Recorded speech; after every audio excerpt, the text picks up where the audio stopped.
Retiring রুমে LED TV আছে, আমি মনে হয় এই প্রথম দেখলাম। এই হচ্ছে রিটায়ারিং রুমের ওয়াশরুম, একদম neat and clean, geyser, exhaust fan সবই রয়েছে। লিফট আছে, তাই বয়স্ক মানুষদের কোনো রকম অসুবিধা হবে না। যথেষ্ট বড় বেড, এখানে আপনারা 3 জন ইজিলি শুতে পারবেন। আচ্ছা, রিটায়ারিং রুমের লোকেশনটা আপনাদের একটু বুঝিয়ে দিই। এই হচ্ছে স্টেশনের ডরমেটরি, যেখানে আপনারা চাইলে কিছু ঘন্টার জন্য রেস্ট নিয়ে নিতে পারবেন। আর এই যে আলমারিগুলি দেখছেন বেডের পাশে, এখানে আপনারা আপনাদের লাগেজ রেখে লক করে দিতে পারবেন। Good morning from Guwahati. এখন আমি চলেছি গুয়াহাটি থেকে শিলংয়ের পথে, মাত্র 200 টাকা খরচ করে এবং খুবই আরামে। শেয়ার গাড়িতে যেরকম 3 জনের জায়গায় 4 জনকে বসিয়ে চেপে চুপে নিয়ে যাওয়া হয়, ওরকম কিন্তু নয়। খুব জানতে ইচ্ছে করছে নিশ্চয়ই যে আমি কিভাবে যাচ্ছি এত কম খরচে। সেটা জানতে হলে আপনাদের চোখ রাখতে হবে আগামী পর্বে। আজ এই পর্বে আপনাদের দেখাবো গুয়াহাটি রেলওয়ে স্টেশনের AC, non AC, personal retiring room এবং তার সাথে ডরমেট্রিও। জানাবো বুকিং প্রসেস আর রুমের ট্যারিফ। তার সাথে দেব স্টেশন থেকে মাত্র 2 মিনিট ওয়াকিং ডিস্টেন্সে অবস্থিত একটি বাজেট হোটেলের খোঁজ। ভিডিওটি হেল্পফুল মনে হলে অবশ্যই লাইক, শেয়ার এবং সাবস্ক্রাইব করে পাশে থাকার অনুরোধ রইল। চলুন তাহলে শুরু করা যাক। আচ্ছা, প্রথমেই আপনাদের রিটায়ারিং রুমের লোকেশনটা বুঝিয়ে দিই। এখন আমি দাঁড়িয়ে আছি গুয়াহাটির 1 নম্বর প্ল্যাটফর্মে। এই যে জনআহারের বোর্ডটি দেখছেন, এর ঠিক পাশেই নো এক্সিটওয়ালা একটি গেট আছে। এটা দিয়েই আপনারা বেরোবেন। অ্যাকচুয়ালি এটা এন্ট্রি গেট, ওই জন্য নো এক্সিট লেখা থাকে, তবে লোকজন এটা দিয়েও বেরোয়। যদি আপনাদের কেউ কিছু বলে তাহলে বলবেন রিটায়ারিং রুম বুক করা আছে, সেই জন্য এখান দিয়ে যাচ্ছেন। আচ্ছা, ওই গেট দিয়ে ঢুকে 15-20 সেকেন্ড মতো আপনাকে হাঁটতে হবে। হেঁটে এগিয়ে এসে বাঁদিকে তাকালেই এরকম একটা সিঁড়ি আপনারা দেখতে পাবেন। এটা দিয়ে আপনাদের দোতলায় উঠতে হবে। দোতলায় উঠেই এইরকম একটা করিডোর পাবেন। এখান থেকে ডান দিকে সোজা যেটা দেখতে পাচ্ছেন, ওখানে গিয়েই আপনাকে এন্ট্রি করতে হবে। আর দুপাশে সব রুমগুলি আছে।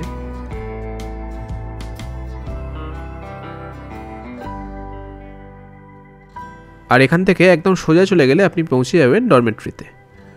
ডরমেট্রিটাই আগে আপনাদের দেখিয়ে দিই। রুমে প্রবেশ করেই পরপর সব বেড আছে। বেডের উল্টো দিকে বসার জন্য সোফাও দেওয়া আছে। মাথার ওপর অনেকগুলো ফ্যান আছে, তবে প্রত্যেকটা বেডের ওপর কিন্তু ফ্যান নেই। আর বেডের পাশে এরকম আলমারি রাখা আছে, এতে আপনারা আপনাদের লাগেজ ঢুকিয়ে লক করে দিতে পারবেন। তবে মনে রাখবেন, তালা চাবি কিন্তু কিছুই ওনারা প্রোভাইড করেন না, আপনাকেই বাড়ি থেকে নিয়ে আসতে হবে। আর প্রত্যেকটা বেডের সাথে একটা করে পিলো আর ব্ল্যাঙ্কেট দেওয়া থাকবে। আপনারা চেষ্টা করবেন চার্জিং পয়েন্টওয়ালা বেড নেওয়ার, কারণ এখানে কিন্তু কোনো রকম বেড নাম্বার দেওয়া নেই। আপনারা যেটা ইচ্ছে সেই বেডই নিতে পারেন। আচ্ছা, এপাশে একটা বড় টেবিল আছে, আপনারা এখানে খাওয়া দাওয়া বা লাগেজ খুলে নিয়ে গোছাতে পারেন। আর যারা প্লাগ পয়েন্টওয়ালা বেড পাবেন না, তারা এইখানে মোবাইল অথবা অন্যান্য ইলেকট্রনিক গ্যাজেটস চার্জ দিয়ে নিতে পারেন। আমি টেস্ট করে দেখেছিলাম, প্রত্যেকটা চার্জিং পয়েন্টই কিন্তু ওয়ার্কিং কন্ডিশনে ছিল। আচ্ছা, এই পাশে একটা ওয়েস্টবিন দেওয়া আছে। আর ওইদিকে দেখুন, সোফার পাশে আরও বেশ কয়েকটি চার্জিং পয়েন্ট আছে। এনিওয়েজ, চলুন ওয়াশরুমগুলো আপনাদের দেখিয়ে দিই। এটা ওয়েস্টার্ন স্টাইল, গিজারও দেওয়া আছে। আর মোটামুটি ভালোই কন্ডিশন, খারাপ কিছু আমার চোখে পড়েনি। এর ঠিক পাশেই আছে ইন্ডিয়ান স্টাইল টয়লেট। এখানেও আপনারা গিজার পাচ্ছেন। আর বাকি সব কিছু সেম আগেরটার মতোই। আচ্ছা, এই পাশে আর একটা ওয়াশরুম আছে, ওটা আপনাদের দেখিয়ে দিই। এটা অনেকটা বড় আর আলাদা আলাদা সেকশন করা আছে। ঢুকেই ডান দিকে দুটো ইউরিনাল আছে, বাঁ দিকে দুটো বেসিন আর মিরার, তার পাশে পরপর দুটি স্নান করার জন্য।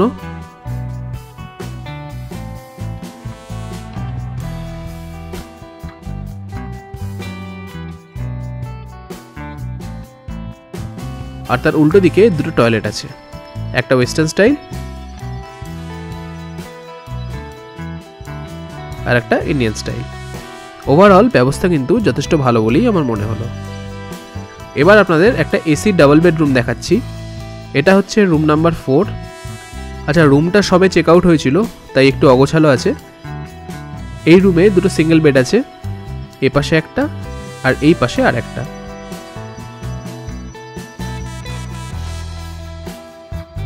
ওপাশে টিভি আর স্প্লিট এসি দেখতে পাচ্ছি। এছাড়াও রুমে একটি সোফা আছে, চেয়ার টেবিল আছে। এপাশে একটি ওয়ার্ডরোব আছে, জামা কাপড় ঝোলানো স্ট্যান্ড আছে। চলুন ওয়াশরুমটাকে দেখে নিই। যথেষ্ট পরিষ্কার পরিচ্ছন্ন western style toilet, basin, geyser, exhaust fan সব কিছুই আছে। ওয়ার্ডরোবটা খুলে আপনাদের একটু দেখিয়ে দিই। যথেষ্ট বড়, লাগেজ থেকে শুরু করে অনেক কিছুই আপনারা এখানে রাখতে পারবেন। তো এই হচ্ছে ওভারঅল রুম। আচ্ছা, এবার আপনাদের দেখাবো রুম নাম্বার 9। এটি নন এসি ডাবল বেডরুম। এই রুমেই আমি ছিলাম। আপনারা দেখুন, আমি ততক্ষণে আপনাদের বুকিং প্রসেসটা বলে দিই। আচ্ছা, রিটার্নিং রুম আপনারা বুকিং করতে পারবেন www.irctctourism.com এই ওয়েবসাইটটি থেকে, কনফার্মড অথবা RAC ট্রেন টিকিটের PNR নাম্বার দিয়ে। আচ্ছা, যে ওয়েবসাইটটার নাম আপনাদের বললাম সেটার লিঙ্ক আমি ডেসক্রিপশন বক্সে দিয়ে রাখছি। আর একটা কথা মাথায় রাখবেন, মিনিমাম 12 ঘন্টা এবং ম্যাক্সিমাম 48 ঘন্টার জন্য কিন্তু আপনারা রুম বুকিং করতে পারবেন। ট্রেনের টিকিট যেরকম 60 দিন আগে বুক করা যায়, এই রিটার্নিং রুমও সেই 60 দিন আগে থেকেই বুকিং হয়। আমি আপনাদের বলবো ট্রেনের টিকিট কেটে নিয়ে সঙ্গে সঙ্গেই রিটার্নিং রুম বুক করে নিতে, কারণ এই রুমগুলির কিন্তু প্রচুর ডিম্যান্ড। দেরি করলে মিস হয়ে যেতে পারে। আর ডরমেটরি থেকে শুরু করে এসি, নন এসি সব রকম রুমের ট্যারিফ আমি আপনাদের দেখিয়ে দিচ্ছি। আপনারা কাইন্ডলি একটু পজ করে স্ক্রিনশট নিয়ে নেবেন।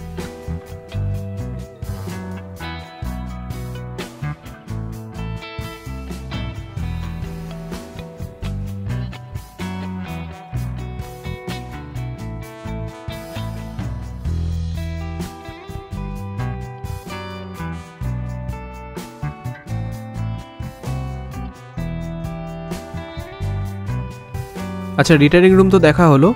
চলুন এবার স্টেশনের একদম কাছে 2 মিনিট ওয়াকিং ডিস্টেন্সে একটি বাজেট হোটেল আপনাদের দেখিয়ে দিই। এই হচ্ছে হোটেল ড্যাফোডিল। লোকেশনটা আপনাদের একটু বুঝিয়ে দিই। ASTC অর্থাৎ পল্টন বাজার বাস স্ট্যান্ডের একদম উল্টো দিকেই এই হোটেলটির অবস্থান। আর এই রাস্তা দিয়ে মিনিট 2 হেঁটে গেলেই আপনারা গুয়াহাটি স্টেশনের 8 নম্বর প্ল্যাটফর্ম পেয়ে যাবেন।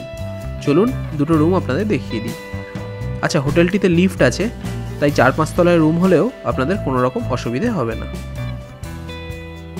আচ্ছা, প্রথমেই আপনাদের দেখাচ্ছি 205 নম্বর রুম। এটি ফার্স্ট ফ্লোরে অবস্থিত একটি এসি ডাবল বেডরুম। ভেতরে প্রবেশ করে একটা কিং সাইজের বেড দেখতে পাচ্ছি। এখানে আপনারা 3 জন ইজিলি শুয়ে পড়তে পারবেন। ব্ল্যাঙ্কেটও দেওয়া আছে। এপাশে দেওয়ালে দুটো পেন্টিং আছে, মাথার ওপর ফ্যান আছে, সুন্দর ফল সিলিং করা রয়েছে। এদিকে স্প্লিট এসি দেখতে পাচ্ছি, তার নিচে জানলা আছে, LED টিভি আছে, তার নিচে ইন্টারকম রাখা আছে, তার পাশে একটা মিরর আছে। আর এপাশে বড় সাইজের একটা ওয়ার্ডরোব আছে জিনিসপত্র রাখার জন্য।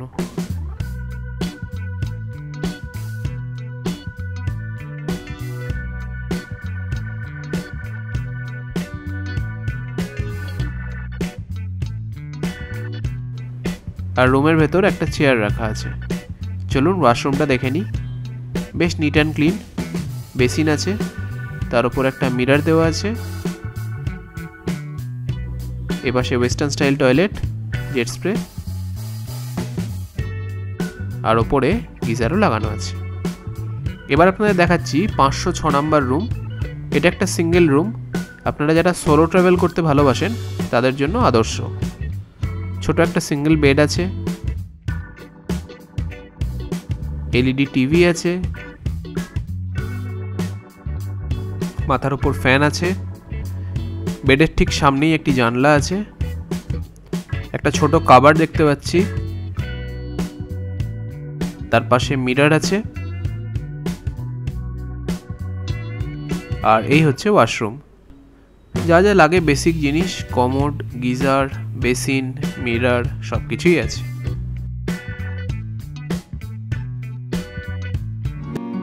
আচ্ছা, হোটেলটির কন্ট্যাক্ট নাম্বার এবং রুম রেটের ফটো দিয়ে রাখলাম, কাইন্ডলি আপনারা একটু পজ করে দেখে নেবেন। আর এই হোটেলে সব রুমেই কিন্তু ব্রেকফাস্ট কমপ্লিমেন্টারি, মানে আপনারা মিনিমাম 700 টাকার রুমে থাকলেও কমপ্লিমেন্টারি ব্রেকফাস্ট পাবেন।